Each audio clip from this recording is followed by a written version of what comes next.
Good day, ladies and gentlemen, and welcome to Baker Hughes Company third quarter 2022 earnings call. At this time, all participants are in a listen-only mode. Later, we conduct a question-and-answer session, and instructions will follow at that time. As a reminder, this conference call is being recorded. I would now like to introduce your host for today's conference, Mr. Jud Bailey, Vice President of Investor Relations. Sir, you may begin. Thank you. Good morning, everyone, and welcome to the Baker Hughes third quarter 2022 earnings conference call. Here with me are our Chairman and CEO, Lorenzo Simonelli, and our CFO, Brian Worrell. The earnings release we issued earlier today can be found on our website at bakerhughes.com. As a reminder, during the course of this conference call, we will provide forward-looking statements. These statements are not guarantees of future performance and involve a number of risks and assumptions. Please review our SEC filings and website for a discussion of the factors that could cause actual results to differ materially. As you know, reconciliations of operating income and other GAAP to non-GAAP measures can be found in our earnings release. With that, I will turn the call over to Lorenzo. Thank you, Judd. Good morning, everyone, and thanks for joining us. We were generally pleased with our third quarter results, with strong performance in OFS, while TPS successfully managed multiple challenges. We also saw strong orders performance with continued momentum in OFE as well as TPS. As I mentioned during our second quarter earnings call, the macro outlook has grown increasingly uncertain. The global economy is dealing with the strongest inflationary pressures since the 1970s, a rising interest rate environment, and sizable fluctuations in global currencies. Despite these economic challenges, we remain constructive on the outlook for oil and gas and believe that underlying fundamentals remain supportive of a multi-year upturn in global upstream spending. Operators around the world have shown a great deal of financial discipline, which we expect to translate into a more durable upstream spending cycle, even in the face of an unpredictable commodity price environment. In the oil market, we expect continued price volatility as demand growth likely softens under the weight of higher interest rates and inflationary pressures. However, we expect supply constraints and production discipline to largely offset any demand weakness. This should support price levels that are conducive to driving double-digit upstream spending growth in 2023. In the natural gas and LNG markets, prices remained elevated as a multitude of factors increased tensions on an already stressed global gas market. Europe's surging demand for LNG has redirected cargoes from other regions and created an exceptionally tight global market that could get even tighter in 2023. This situation has resulted in record high LNG prices, but has also slowed down switching from coal to gas in some developing countries. We believe that significant investment is still required over the next 5 to 10 years to ensure natural gas's position as a key part of the energy transition. However, while the current price environment is attractive for new projects, this is also a pivotal time for the industry, with price-related demand destruction occurring in some markets and LNG developers facing inflationary pressures and a higher cost of capital for new projects. As a result, we believe the landscape may be shifting in favor of established LNG players with the scale, diversity, and financial strength to navigate the risks and uncertainties. Those with brownfield projects and projects that utilize faster-to-market modular designs may be particularly advantaged in the coming years. On the new energy front, recent policy movements in Europe and the United States are likely to help support a significant increase in clean energy development. In the U.S., the Inflation Reduction Act should be particularly impactful in accelerating the development of green hydrogen, CCUS, and direct air capture. While we have not changed our expectations for the ultimate addressable market sizes in these areas, the attractive tax incentives could accelerate development ahead of previously expected forecasts. We also believe that the bill will create favorable economic conditions for our portfolio of new energy investments. Given the dynamic macro backdrop, Baker Hughes is focused on preparing for a range of scenarios and executing on what is within our control. Last month, we announced the restructuring and resegmentation of the company into 2 reporting segments, OFSE and IET. This resegmentation will simplify and streamline our organizational structure with at least $150 million of cost out and a 25% reduction in the executive management team. These changes will sharpen our focus, improve operational execution, and better position Baker Hughes to capitalize on the quickly changing energy markets. This new structure will elevate new leadership while also creating better flexibility and economies of scale across the two business segments. Importantly, we expect these changes to increase shareholder value and improve the long-term optionality and growth opportunities for Baker Hughes as our markets and customers continue to evolve. In parallel, we continue to invest in Baker Hughes' portfolio through early-stage new energy investments and tuck-in M&A. In addition to the investments in early-stage technologies like Mosaic, Net Power, and HIF Global earlier this year, we announced several strategic acquisitions in the third quarter that will complement our current portfolio and enhance our strategic position. Perhaps the most notable is the recent acquisition of the power generation division of Brush Group, which positions us well to participate more directly in electrification.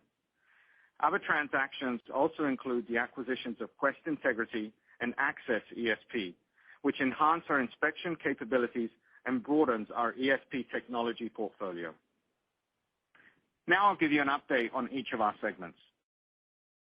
In oilfield services, we remain optimistic on the outlook for the sector, with growth trends now clearly shifting more in favor of the international markets. The team continues to execute well as they capture net pricing increases and supply chain pressures gradually moderate. Internationally, growth continues to be led by Latin America, West Africa, and the Middle East. In all of these markets, offshore activity is noticeably strengthening, while our drilling services and completions business are well positioned to win. In Latin America, Brazil offers the best combination of visibility and growth in the region, while Mexico and Guyana are also improving. Similarly, in West Africa, we are seeing offshore projects move forward in multiple countries in the region. In the Middle East, Saudi Arabia and UAE are exhibiting the best near-term growth that is expected to continue into 2023 and beyond. Looking ahead, we expect continued growth through the end of this year and double-digit international growth in 2023. In North America, pricing across our portfolio remains firm, while drilling and completion activity are beginning to level off after significant growth over the last 2 years.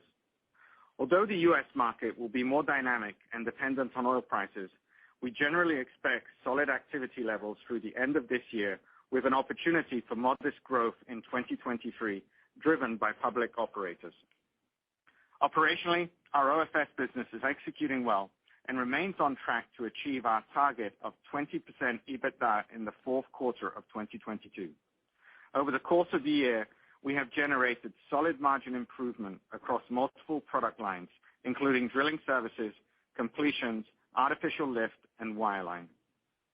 Importantly, a key driver of margin enhancement has been the continued improvement in our production chemicals business. After several difficult quarters impacted by supply chain and inflation, chemicals has now generated sequential margin rate improvement for 2 consecutive quarters. Although margin rates are not yet back to prior levels, we have a line of sight to further increases and expect to be at more normalized levels in 2023. Moving to TPS, the third quarter represented another solid performance in orders. We remain on track to generate $8 to $9 billion in orders in 2022 and in 2023. Operationally, TPS navigated several challenges and delivered solid results, despite further pressure on the euro and continued market pressure on TPS services. The primary growth driver for TPS continues to be LNG, where multiple projects are expected to move forward for FID in 2022 and 2023. Although inflationary pressures and rising interest costs have slowed progress on some projects, we remain comfortable with our expectation of 100 to 150 MTPA reaching FID by the end of 2023, including the 31 MTPA that has reached FID year to date. During the quarter, we were pleased to be awarded another order by New Fortress Energy to support their Fast LNG facilities project. NFE will deploy Baker Hughes' technology for various offshore projects across the globe. This represents the third order we have booked with New Fortress since the second quarter of 2021, and we have now received 7 MTPA of fast LNG orders. Additionally, we were awarded an order to deliver power generation equipment for a major LNG project in North America. During the quarter, we were also pleased to announce a new service contract for the maintenance and monitoring of turbomachinery equipment operations at Eni-led Coral FLNG, which is the first deepwater floating LNG facility operating off the coast of Mozambique. This new service agreement builds on an existing Coral FLNG contract awarded to Baker Hughes in 2017. As part of the scope, Baker Hughes will fully leverage its growing digital capabilities by providing remote monitoring and diagnostic services, as well as a suite of other services based on Bently Nevada's System 1 technology. Outside of LNG, TPS received an additional award to supply 12 electric motor-driven compressors to support gas processing for Saudi Aramco's Jafurah unconventional gas project. This order follows a similar award last quarter, bringing the total to 26 compressor trains supplied to the Jafurah project. We also continued to grow our collaboration with Air Products, securing contracts to supply advanced high-pressure ratio compressor technology for the net zero hydrogen energy complex in Edmonton, Alberta, and a steam turbine generator for the green ammonia process at the NEOM Green Hydrogen project in Saudi Arabia. With these awards from Air Products, our new energy orders so far this year total over $170 million. We still expect new energy orders for 2022 to be around $200 million.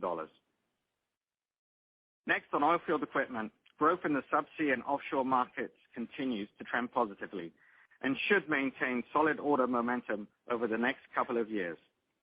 OFE saw another record orders quarter in the flexibles business, with over $1 billion in orders year to date. The flexible team continued winning in Brazil as well as in China, retaining incumbency with key customers. Despite these positive order trends, we remain disappointed with the underlying profitability for OFE.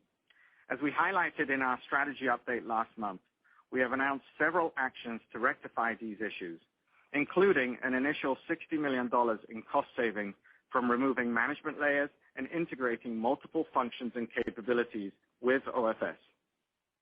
Beyond the cost out program, we expect to drive further margin improvement by right-sizing OFE's facilities footprint, addressing supply chain deficiencies, and leveraging the shared engineering resources across the broader OFSE organization. As a part of this process, we are well into the wholesale reassessment of the subsea equipment business, which will drive out costs and determine the appropriate size and scale for this business. We have already identified multiple facility rationalization opportunities and feel increasingly confident about the ability to improve profitability in this business. We expect to provide an update on the strategic review of SPS in the first half of 2023. Finally, in digital solutions, order activity remained resilient in the third quarter, but the operating environment continues to be challenged by the ongoing disruption to supply chains for chips and electrical components. During the quarter, Bently Nevada secured a multi-year SaaS agreement expanding its existing scope to deliver plant-wide software across a customer's entire installed base in Europe. The solution brings together System 1 cloud-based software, advanced analytics powered by Augury, as well as services and enterprise training. This project marks the first award with the Augury Alliance and demonstrates the potential to drive growth through differentiated digital and hardware offerings. On the operational side, while we have seen some improvement in availability of chips, timing of delivery and the size of allocation remains uncertain, which is restricting our team's ability to effectively and efficiently execute on backlog. For the aspects we control, the team has acted, moving to qualify additional suppliers as well as redesigning circuit boards to utilize more standardized chips. Beyond addressing the supply chain issues, we also recently announced the combination of the DS portfolio with TPS to create industrial and energy technology. We are in the early stages of removing functional layers and integrating the portfolio with TPS, which we expect to generate initial cost savings of at least $50 million by the end of 2023. We expect significant commercial and technological benefits from closer integration and believe that IET will be uniquely positioned to enable more reliable, efficient, and lower carbon solutions across the energy and industrial complex. 2022 has presented some unique challenges for Baker Hughes and driven several important decisions to better position the company for an evolving energy landscape. As we head towards 2023, while we are preparing for a volatile environment, we are confident that we can navigate these challenges with the support from our recent corporate actions and our world-class team. We are intently focused on improving our operational execution, capitalizing on the multi-year upstream spending cycle and the unfolding wave of LNG FIDs. Before I turn the call over to Brian, I'd like to make an announcement about our executive leadership team. After many years with the company and 6 years as our CFO, Brian Worrell will be leaving Baker Hughes in 2023. Brian has not only been our CFO, but also a key leader driving our strategy as well as our separation from GE. I would like to thank Brian for the instrumental role he has played in the formation and transformation of Baker Hughes. Replacing Brian, effective November 2nd, will be Nancy Beasy, who has over 15 years of public CFO experience in the mining and energy sectors and more than 30 years of finance and accounting experience. We believe that Nancy's experience in multiple sectors will be instrumental as we continue to transform all aspects of Baker Hughes and increase shareholder value. With that, I'll turn the call over to Brian. Thanks, Lorenzo. I'll begin with the total company results and then move into the segment details.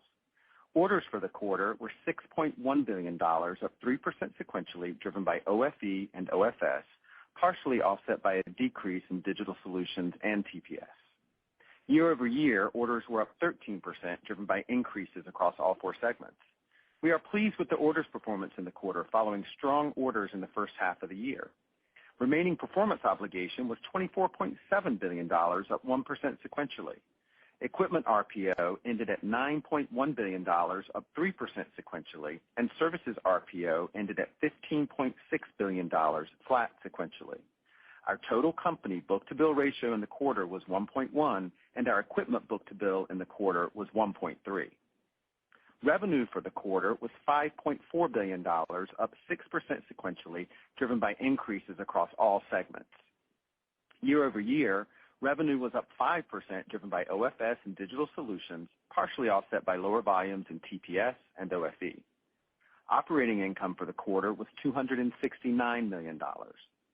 Adjusted operating income was $503 million, which excludes $235 million of restructuring, impairment, separation, and other charges. The restructuring charges in the third quarter were primarily driven by cost reduction projects for the recently announced reorganization, as well as global footprint optimization in our OFS and OFE businesses. Adjusted operating income was up 34% sequentially and up 25% year-over-year. Our adjusted operating income rate for the quarter was 9.4%, up 190 basis points sequentially. Year-over-year, our adjusted operating income rate was up 150 basis points. Adjusted EBITDA in the quarter was $758 million, up 16% sequentially and up 14% year-over-year. Adjusted EBITDA rate was 14.1%, up 120 basis points sequentially and up 110 basis points year-over-year. Corporate costs were $103 million in the quarter.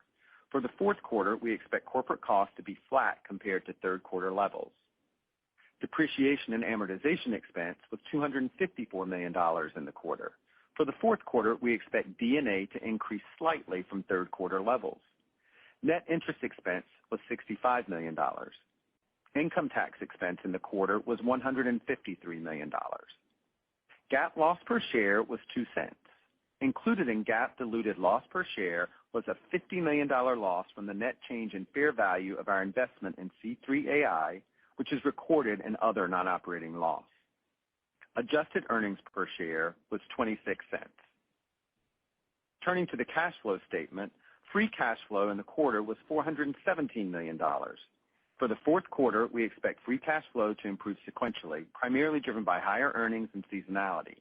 As we highlighted in the second quarter, we still expect free cash flow conversion from adjusted EBITDA to be below 50% for the year. In the third quarter, we continued to execute on our share repurchase program, repurchasing 10.7 million Baker Hughes Class A shares for $265 million at an average price of $24.79 per share. Before I go into the segment results, I would like to remind everyone that we will be changing our reporting structure in the fourth quarter to the two business segments, OFSE and IET, which went into effect on October 1st. Although we will go from 4 reporting segments to 2, our aim is to provide more transparency across the different businesses. Going forward, we will be reporting total OFSE revenue, operating income, and EBITDA. We will also provide Tier 2 revenue disclosures across the 4 business lines of well construction, completions, intervention and measurements, production solutions, and subsea and surface pressure systems. We will provide a geographic breakout of OFSE revenue into 4 regions: North America, Latin America, Middle East Asia, and Europe, CIS, Sub-Saharan Africa. We will be reporting total IET revenue, operating income, and EBITDA. We will also provide Tier 2 revenue disclosure across the 6 business lines of gas tech equipment, gas tech services, condition monitoring, inspection, industrial pumps, valves, and gears, and other. During the fourth quarter, we will provide 3 years of restated historical financials in this format. Now I will walk you through the segment results in more detail and give you our thoughts on the outlook going forward. Starting with Oilfield Services, revenue in the quarter was $2.8 billion, up 6% sequentially. International revenue was up 4% sequentially, led by increases in the Middle East, Asia Pacific, and Latin America, partially offset by lower revenues in Russia, Caspian, and Europe. North America revenue increased 10% sequentially, with low double-digit growth in North America land. Operating income in the quarter was $330 million, up 27% sequentially. Operating margin rate was 11.6%, with margins increasing 190 basis points sequentially. Year over year, margins were up 380 basis points. The higher margin rate was primarily driven by increased pricing and higher volumes, partially offset by cost inflation. As we look ahead to the fourth quarter, underlying fundamentals continue to improve, with strong growth prospects internationally, but with North America activity leveling off. For the fourth quarter, we expect a solid sequential increase in OFS revenue and still expect EBITDA margin rates between 19% and 20%, depending on timing of completing the sale of our Russia business. Although it is still early, I would like to give you some initial thoughts on how we see the OFS market in 2023. In the international market, we expect continued broad market growth spread across virtually all geographic regions. Overall, we believe that total international D&C spending is likely to increase in the low to mid double digits on a year-over-year basis. While global macro risk could negatively impact oil prices and therefore activity in some areas, we would expect the longer cycle nature of international spending to still drive double-digit growth in most scenarios. In North America, there is far less visibility and market dynamics will be more dependent on oil prices. That being said, we expect public operators to modestly add to their 2022 exit rates, while private operators could modestly decrease or increase activity depending on a number of factors. As a result, we believe this type of activity level will translate into North America D&C spending growth in the mid to high double digits in 2023. With this type of macro backdrop, we would expect to generate solid double-digit revenue growth in OFS in 2023. EBITDA margin rates for the full year should be in line with and potentially higher than the OFS fourth quarter 2022 exit margin rate. Moving to oilfield equipment. Orders for the quarter were $874 million, up 21% year over year, driven by a strong increase in flexibles as well as SPC and services, partially offset by a decrease in SPS and the removal of subsea drilling systems from consolidated results.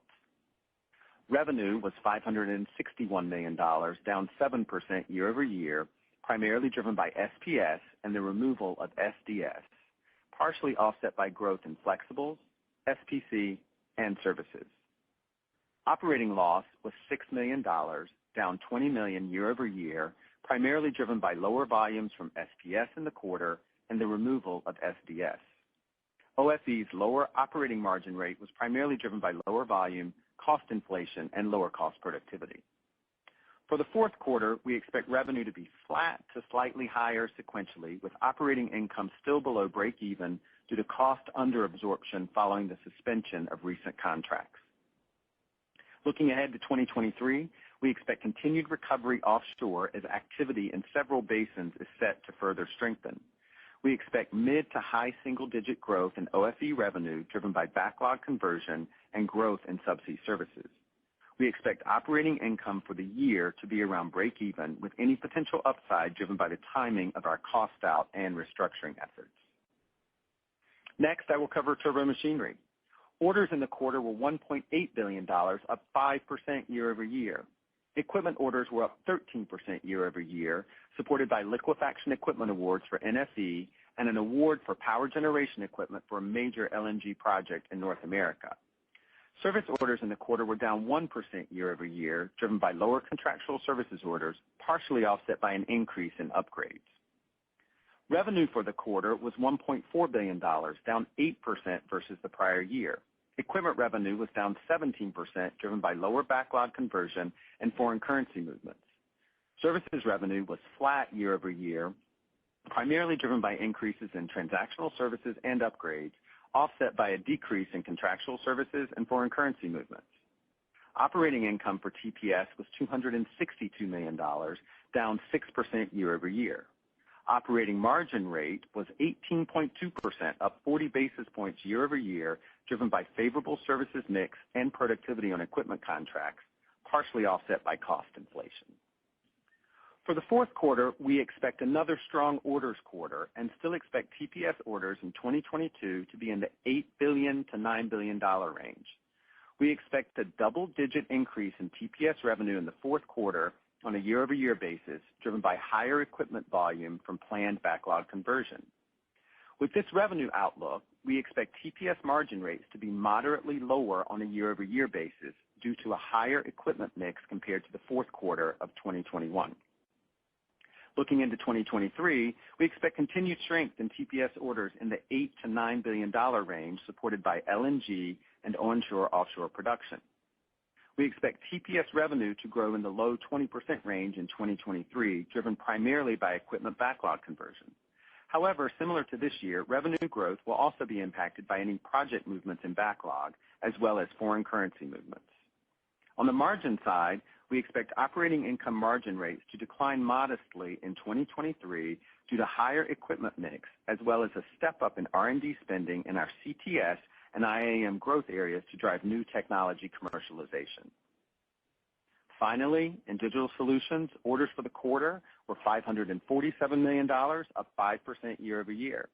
We saw improvements in oil and gas and transportation end markets, partially offset by lower power and industrial orders.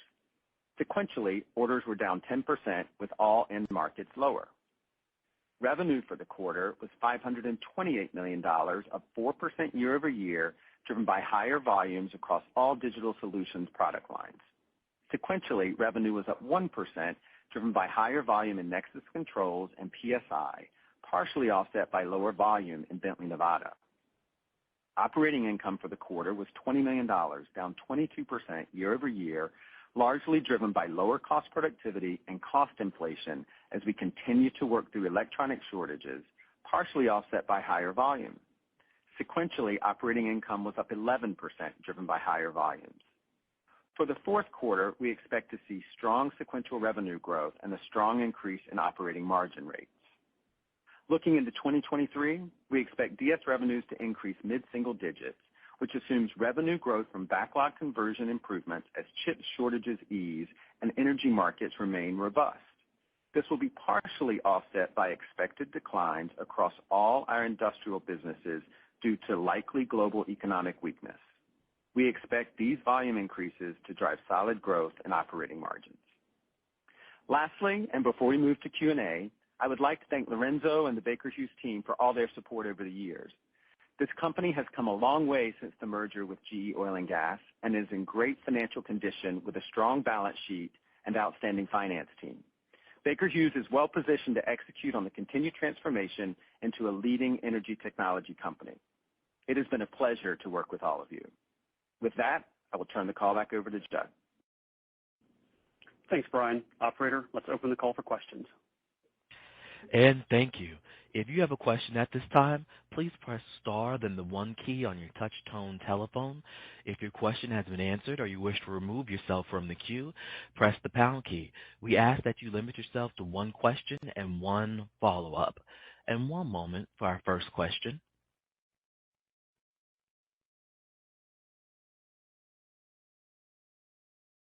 And our first question comes from James West from Evercore. Your line is now open. Hey, good morning, Lorenzo, Brian, Judd. Hi, James. Hey, James. And Brian, as a fellow Tar Heel, sad to see you depart Baker Hughes. Thanks for all your help and hard work all these last several years putting the companies together. Yeah, great. Thanks, James. Now see you down in Chapel Hill at the Dean Dome. Exactly. Perfect. Looking forward to it. So, Lorenzo, curious as we think about the cycle here. Obviously, there's a bit of uncertainty in the market, but oil and gas hasn't seen much of a capital formation cycle, and so it looks to me like we're in for several years of significant growth, particularly in the international and the offshore markets, as you highlighted in your prepared remarks. So I wonder if you could expand a little bit further on that and kind of where your customer conversations, your customer activity, what you're seeing there in terms of the outlook as we go into 23 and beyond. Yeah, sure, James. And as I mentioned in the pre-prepared remarks, overall outlook is constructive, and it's definitely not free from volatility and challenges, as you've seen in the continued supply chain constraints and likely global economic weakness in the broader industrial activity. But as you look at Baker Hughes as an energy technology company, we feel we're very well positioned going into 2023. And as you look at the 2 reporting segments, let's maybe kick off where you started. On the oilfield services and equipment, again, we see a multi-year upturn in global upstream spending and double-digit upstream spending growth in 2023. As you look at offshore, as you look at the international market, we've seen Latin America come back, again, the Middle East with Saudi as well as UAE. So we feel good that it is a multi-year upstream uptick as we go forward. And then as you look at the industrial and energy technology, we continue to see the LNG upcycle. We've mentioned before the 100 to 150 MTPA over the next 2 years. TPS remains on track to generate $8 to $9 billion in orders in 2022 and 2023. And as you look at some of the new recent regulations on the new energy front, we see policy movements in Europe and the USA that are likely to help support and accelerate some of the clean energy development. So again, market from an energy technology perspective is constructive. And then our announced restructuring, provides at least $150 million of cost out. It sharpens our focus, improves operational execution, and better positions us to capitalize on the quickly changing energy market. So heading into 23, while we're preparing for the volatility, we're confident we can navigate these, and we've got the market backdrop. Okay, that's great. And maybe if I could dig in just on a follow-up on the clean energy side. I know you and I in the past have kind of debated, hydrogen versus CCS and kind of how that would play out. Does the IRA bill and the significant benefits for both, quite frankly, change any of your thinking on kind of the timeline for both carbon capture and for hydrogen or green hydrogen and the development of those 2 markets?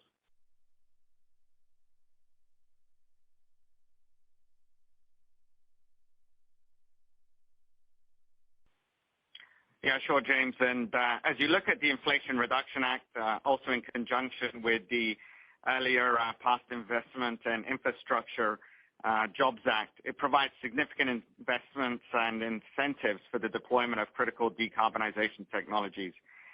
We think that, again, it will be particularly positive for green hydrogen, CCUS, and direct air capture. You mentioned on hydrogen, and the Act establishes a new production tax credit for $3 per kilogram from green hydrogen, and blue gets up to $1 per kilogram. So we think that these tax credits will be a significant factor in attracting capital. And I can tell you that customer discussions have actually intensified since the passing of the Inflation Reduction Act, and we see a number of projects that are looking to see how they proceed. Likewise, on carbon capture and also CCUS, the bill makes a meaningful improvement on what was already out there from the 45Q. It's increasing to $85 per metric ton for geologic storage and $180 per metric ton for direct air capture. So again, these advances in particular have seen more conversations around direct air capture. And as you know, we've got investments from a technology standpoint in that area, and we've seen increasing conversations with our customers. So, you know, as we look at new energy, again, for 2022, we've already seen orders at 170, and we feel good that we're going to end at the 200 or above for 2022. Got it. Thanks, Lorenzo. And thank you. And one moment for our next question. And our next question comes from Chase Mulvehill from Bank of America. Your line is now open. Hey, good morning, everyone. Hey, Chase. Brian. Good morning, Chase. Hey, Brian. Look, this is a sad day. Really hate to see you go. I know I speak for everybody, and you're going to be deeply missed. I mean, I know everybody at Baker, everybody on Wall Street. So really hate to see you leave. But hopefully we can grab a drink or something before you get out of there. Definitely, Chase. Yeah. I guess I will kick a question off and ask you about capital allocation. Obviously you kind of continued at the same pace of buybacks, about 265 or in that range every quarter. You step into 2023, free cash flow conversion is going to get better.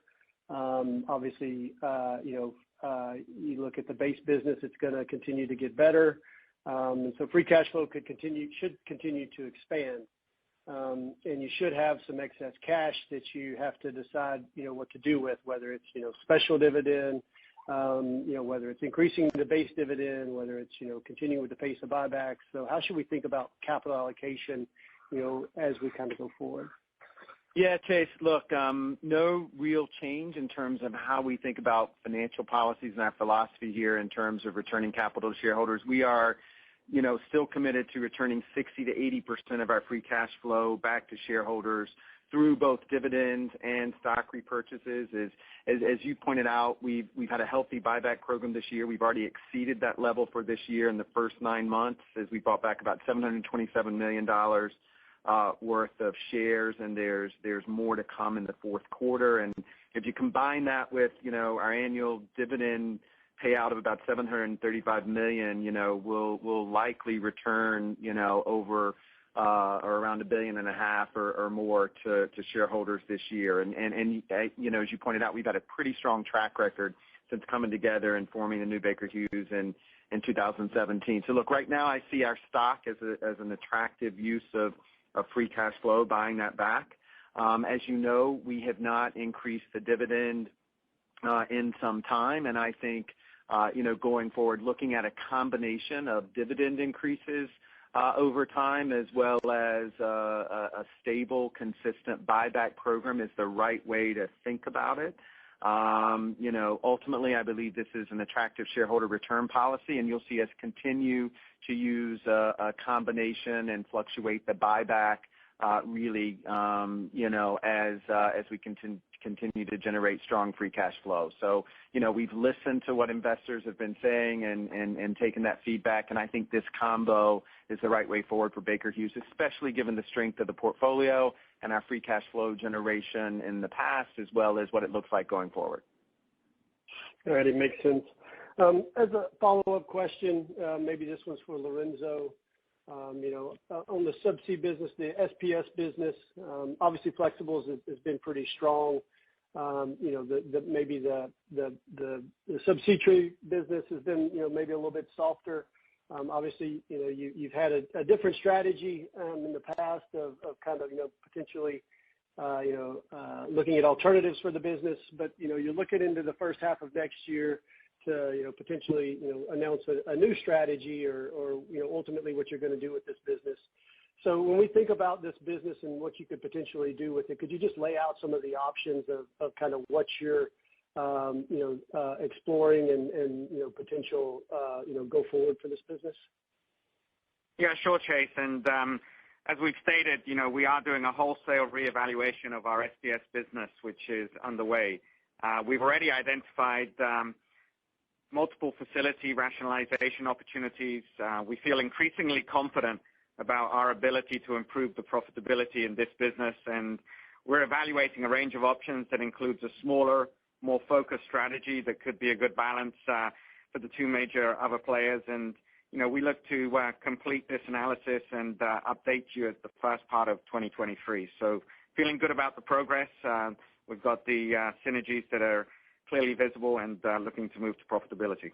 Yeah, and Chase, the only thing I'll add here is just remember there are multiple parts of this business, and we've got an incredibly strong, flexible pipe systems franchise here that's doing incredibly well with record orders, sort of 2 quarters in a row. So it is a bifurcated strategy in the portfolio here, and I'm encouraged by what we're seeing so far with the changes that we've recently made. So look forward to updating you guys more as we start to execute a little more. Okay, perfect. Sounds good. I'll turn it back over. And thank you. One moment for our next question.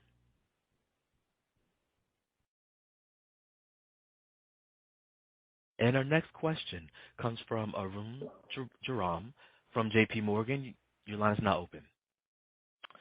Firstly, Brian, we wish you the best as you depart Baker Hughes, but we appreciate all the support you've provided to the sell side over the years. Great. Thanks, Arun. Couple questions. First, on the LNG side, you guys have recently talked about a dynamic where some of your services work was being pushed out by LNG customers, just given the strength in global LNG prices. I guess my first question is this lost revenue for Baker, or is there perhaps a catch up in terms of maintenance work in 2023? And perhaps, Lorenzo, could you frame the longer term opportunity, as the install base of LNG rises? What could this mean for Baker's services segment for LNG? Yeah, Arun, I'll start out. We did start to see some push out in LNG as well as some of the transactional service outages as well, just given the higher commodity prices and our customers obviously wanted to capitalize on that. This is not lost revenue for Baker Hughes.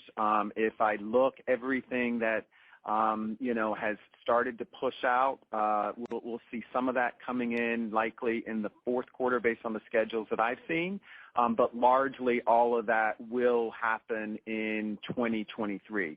The big thing that we're working through with customers right now is, will there be things in 2023 that likely push out a little bit? But look, it is not lost revenue and should be a tailwind for services going forward. I mean, look, I would anticipate sitting here today that there should be elevated services revenues in 2023 as operators do look to catch up on the maintenance. And just to add, look, for CSAs, it's generally a 3 to 6 month window that they can move things around contractually. As you know, we have guarantees associated with those, so to keep those in place, there is a window there. On the transactional side, they have a little more flexibility, but it is a bit of a risk in terms of running things in excess of recommendations and those sorts of things. So in the past, I've actually seen when those types of service things get pushed out, where we actually get more revenue because unexpected things happen. So,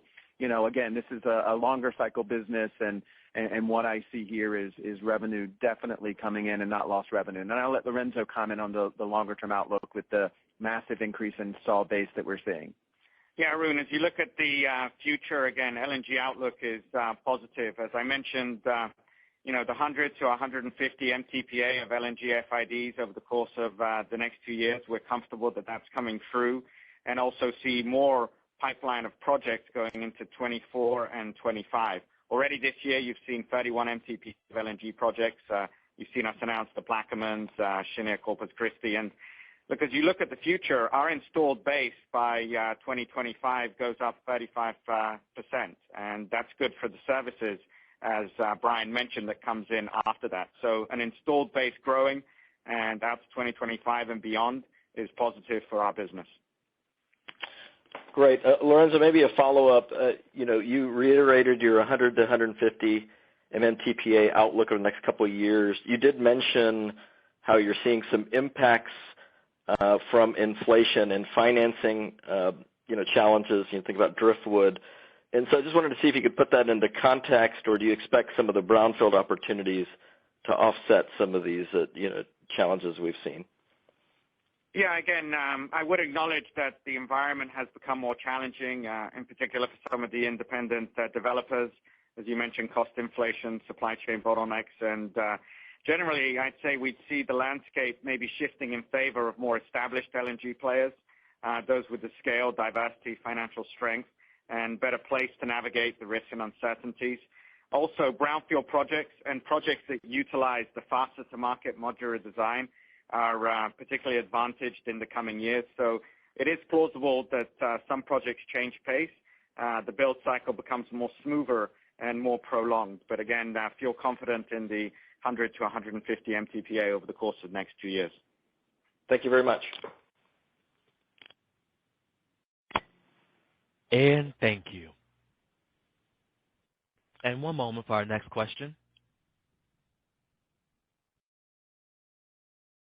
And our next question comes from Marc Bianchi from Cowen. Your line is now open. Hey, thank you. I wanted to start with digital and get a better understanding of where you see those margins going. If we can looks like maybe revenue's getting back to that $600 million level here in the fourth quarter, and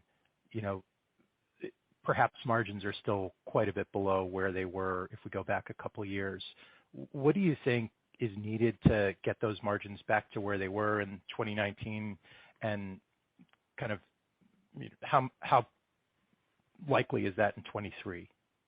Yeah, Mark, I'd say, if I look specifically into 2023, I would expect DS revenues to increase in the mid-single digit range, which assumes revenue growth from backlog conversion improvements as we start to see some of the chip shortages ease and energy markets remain robust.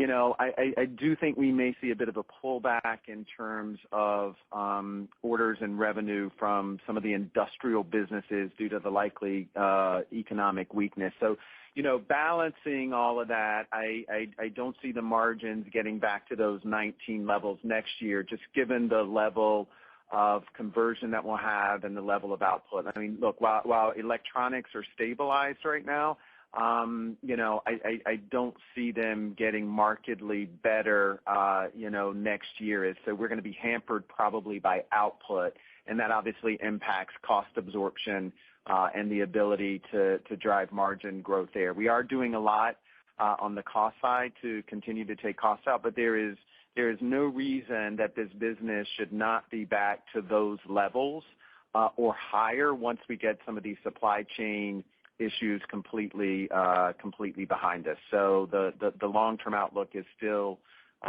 pretty good, but right now it is a supply chain story in terms of being able to get the electronics and the chips through so we can get output. The one thing I will say, and Lorenzo highlighted this, when he talked about it, we've worked on a lot of things to redesign. We've done engineering programs. We're resourcing from new suppliers. So everything that's within our control, I have to give the team credit. They've been executing on.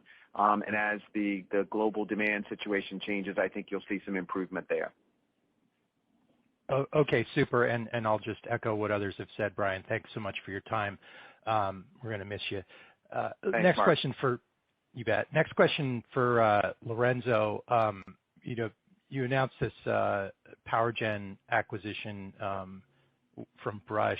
I'm just curious. You mentioned in the prepared remarks in the press release, like how should we think about the contribution from that business in 23 and 24, and then sort of what's the longer term opportunity? Yeah, look, we're very excited to bring Brush into the Baker Hughes portfolio, and we see it playing an important role as it enhances our electromechanical capabilities within industrial and energy technology. If you look at Brush, it's been a trusted supplier for many years. It's provided us with significant portion of the electric motors that we procure for various applications. And we see electrification playing a critical role in the decarbonizing process within the upstream oil and gas sector, as well as industrial sector. So it's going to be an important part of the value chain that we wanted to address. Now that Brush is in-house, we can work together to shape the next generation of electric motors. You know, you look at the specific applications of oil and gas power supply, eLNG, distributed power, and long also duration energy storage. So if we've got a holistic view of solutions across the LNG spectrum covered from the technology perspective, and Brush adds to that, and it's got facilities located in UK, Czech Republic, Netherlands, and it's going to allow us to leverage its presence in Eastern Europe to continue diversifying as well. So feel good about the future elements and its contributions to the company. Yeah, and I say specifically looking at 2023, Mark, I would expect revenue should be around the $200 million mark, and if I look at EBITDA, it's probably in the $40 to $50 million range. But remember, the first year of an acquisition, you've got integration costs as well as some increased amortization and depreciation in there. So that level is probably going to be in the $35 to $40 million range. So you're looking at the operating income level relatively small. But definitely some strong EBITDA, and once you get through the integration and some of those early purchase accounting things, you'll have some very nice margins coming through this. So we're really excited to have this technology in-house now. Very good. Thank you so much. And thank you. And one moment for our next question.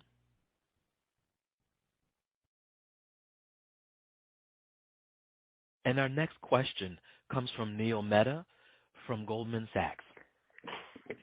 Thank you, and Brian. It's been a pleasure working with you here. The first question is more modeling specific. You provide different components of 4Q guidance by segment, but I thought it'd be helpful if you could put it all together and go segment by segment and help us think through key modeling components as we think about the sequentials into next quarter.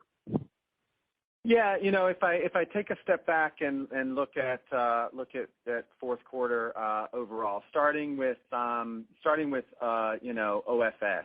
international would expect some pretty strong growth prospects for fourth quarter.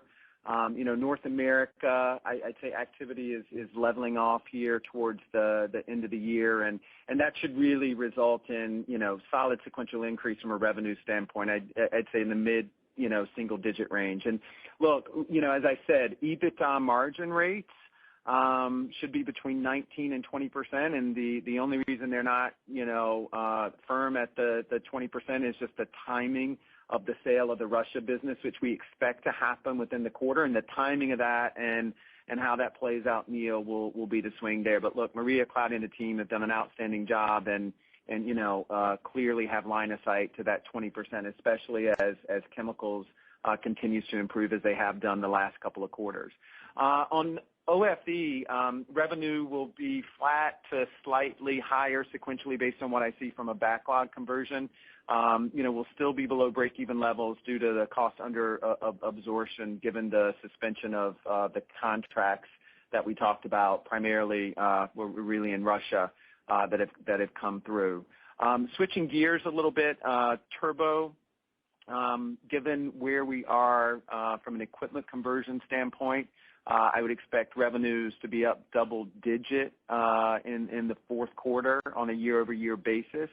And services should show strength as well, but margin rates will likely be modestly lower on a year-over-year basis due to the higher equipment mix that we talked about compared to the fourth quarter of 2021. And then digital solutions. Look, we've been growing backlog in that business, and you heard me talking to Mark's question there. I would expect to see strong sequential revenue growth given the backlog and what we what we see coming through here, and operating income, a strong increase in operating margin rate. So adding all of that up, and the moving pieces, it looks to be in line with how folks are thinking about the quarter from an overall standpoint, and based on what I see out there today. So no real significant change here, but a lot of moving pieces that the team is managing and getting through. Yeah, that was super helpful. And the only other question I had was just around FX, and maybe you could just talk about what the move in the euro has meant for the business, and just how sensitized the model to changes in FX as well. Yeah, look, I mean, I think what we've seen recently, I think we'll all agree that, the change in the euro exchange rate, we haven't seen anything like that in a long time. And look, if I take a step back and look at it from a revenue standpoint, the year-over-year impact was about roughly $200 million of year-over-year revenue pressure, and the bulk of that was in turbo machinery at about $120 million. Sequentially in turbo, it was around $50 million or so. So that gives you perspective on the top line. And from a translation standpoint, obviously you have lower income in euros, so you'll have lower income in dollars coming from that. But remember, we do hedge economically, and some of those hedges were in the money just given where everything moves. So the net impact at the overall Baker level is much less than that. But you will see some potential choppiness in the segment results as FX does move around, but largely manageable at the bottom line. You see the bigger impact in revenue. Perfect. Thanks, Steve. Thanks, Neil. And thank you. And one moment for our next question.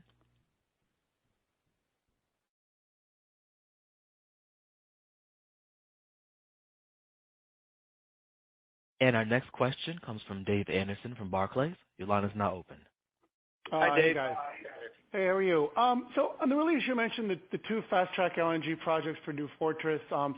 You've also been supplying modular compressor trains to Venture Global. So I'm just wondering, it would seem that your technology, aside from any kind of financial considerations of your customers, but I would think this technology could enable a larger build-out, or at least a quicker build-out of LNG liquefaction. You've talked about the 100 to 150 and the overall 800 million ton per annum figure for ultimate size. So my question is, do smaller, faster LNG trains potentially push that number higher? I mean, presumably we're thinking 24, 25, but could you just talk about how that market could potentially change in your favor? Yeah, definitely, Dave. And again, I mentioned we feel good about the LNG outlook, and we stated the 100 to 150, and also mentioned that as you look at projects going forward, brownfield projects as well as those that utilize the fast-to-market modular design are likely to be particularly advantaged in the coming years.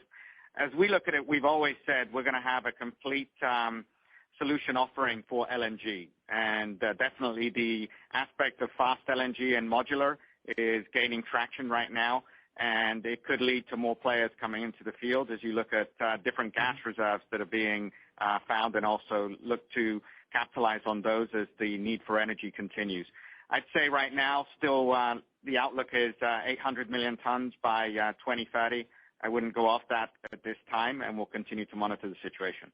Yeah, Dave, I would just add that I think having that in the portfolio is very helpful. And if you think about, what Lorenzo mentioned, if it's fast, if it's modular, if it's stick build, if it's large frame, Baker Hughes, has that, in the solution set. So we're well positioned there. And I think ultimately having the fast LNG offering as well as the modular can certainly help alleviate some of the pressure you see in global markets, and could ultimately lead to more demand. I think it's just kind of too early to call that right now, just given the volatility we're seeing.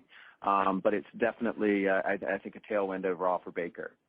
Yeah, that's what I was getting at. And just sort of sticking on the equipment side, you also talked about the 26 compressor trains for the Jafurah Basin in Saudi. And if I also just kind of take into account the ADNOC drilling relationship you have there, I was wondering if you could help us sort of understand Baker's opportunity in the Middle East on the equipment side versus the OFS side. You know, I normally would have thought the OFS would be still the bigger business and have the bigger growth prospects, but where does equipment fit in there? Because I wouldn't have necessarily thought that would have been a huge business, but now you can kind of really start to see that growing alongside the OFS. So could you just frame that for us a little bit? Yeah, Dave, as you look at our equipment presence, again, we've got a long history in the Middle East, both in UAE and Saudi, as well as other countries with regards to both offshore and onshore from a power generation and, again, the compression standpoint. So, again, we look at the prospects of that business being very positive going forward. And, again, we like the positioning. We have both sides of the business there, and both have considerable growth going forward. Okay, thank you. And thank you. And that was our last question. I would now like to turn the call back over to Lorenzo Simonelli for closing remarks. Great. Thank you to everyone for joining our earnings call today. Before we end the call, I wanted to leave you with some closing thoughts. Overall, we were pleased with our third quarter results with strong performance in OFS, TPS successfully managing multiple challenges, and strong orders performance in both OFE and TPS. Baker Hughes continues to execute on our long-term strategy, and while we are preparing for a volatile environment, we are confident that we can navigate these challenges with the support from our recent corporate actions and our world-class team. I want to also, again, thank Brian for his leadership, support, and friendship, and wish him well in his future endeavors. I also look forward to welcoming Nancy to the Baker Hughes team on November 2nd. Thank you for taking the time, and I look forward to speaking with all of you again soon. Operator, you may now close out the call. Ladies and gentlemen, thank you for participating. Ladies and gentlemen, thank you for participating in today's program. You may all disconnect. Everyone have a great day.